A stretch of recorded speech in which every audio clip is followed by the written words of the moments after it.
பிதாசுதன் பரிசுத்தாவின் பெயராலே ஆமேன். நம் கடவுள் இயேசு கிறிஸ்துவின் சமாதானம் உங்கள் அனைவரோடும் இருப்பதாக.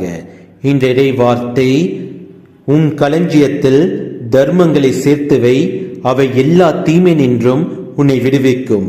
Store up almsgiving in your treasury and it will save you from every evil.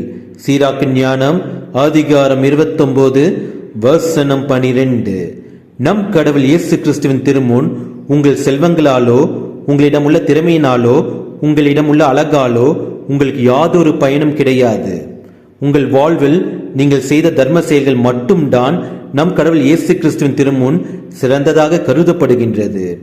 நீங்கள் பிறருக்கு காட்டும் இரக்கமோ, மன்னிப்போ, உதவியோ என்றுமே நம் கடவுள் இயேசு கிறிஸ்துவால் மறக்கப்படாது.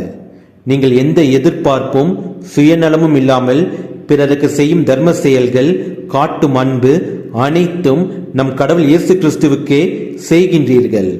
நம் கடவுள் இயேசு கிறிஸ்து உங்களை எல்லாவித நலன்களாலும் நிரப்பி உங்களை அனைத்து தீமை நின்றும் உங்களை விடுவித்து காப்பார்.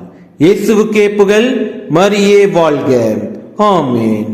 இன்று பிறந்த நாள், திருமண நாள் காணும் அனைவருக்கும் கடவுளின் ஆசீரும் அருளும் சமாதானமும் நிறைவாக கிடைப்பதாக உங்களுக்கு எங்களுடைய வாழ்த்துக்களும் ஜெபமும். வாழ்வு தரும் இறை வார்த்தை, ஆறுதல் அளிக்கும் இறை வார்த்தை, உண்மையை உணர்த்தும் இறை வார்த்தை, நம்பிக்கை தரும் இறை வார்த்தை, இது இயேசு வழங்கும் இறை வார்த்தை, இது இயேசு பேசும் இறை வார்த்தை.